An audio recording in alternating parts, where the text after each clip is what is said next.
قربان میں ان کی بخشش کے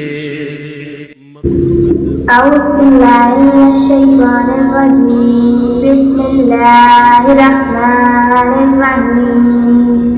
ترجمہ۔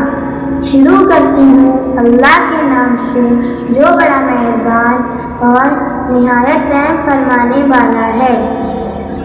السلام علیکم، کیسے ہیں آپ سب لوگ؟ امید کرتی ہوں آپ سب لوگ ٹھیک ہوں گے۔ آج چلتے ہیں آج کی حدیث کی طرف۔ جنت کا خزانہ۔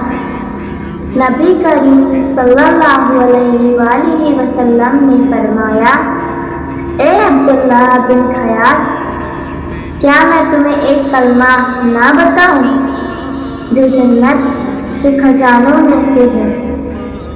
میں نے عرض کیا، ضرور، ارشاد فرمائیے۔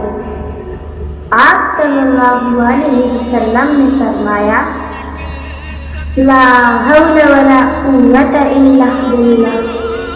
پلیز میرے چینل کو سبسکرائب کریں، زیادہ سے زیادہ شیئر کریں۔ جزاک اللہ۔ ملتے ہیں اگلی ویڈیو میں، تب تک کے لیے اللہ حافظ۔ قرآن ملا ان کے صدقے، رحمان ملا ان کے صدقے۔ وہ کیا ہے جو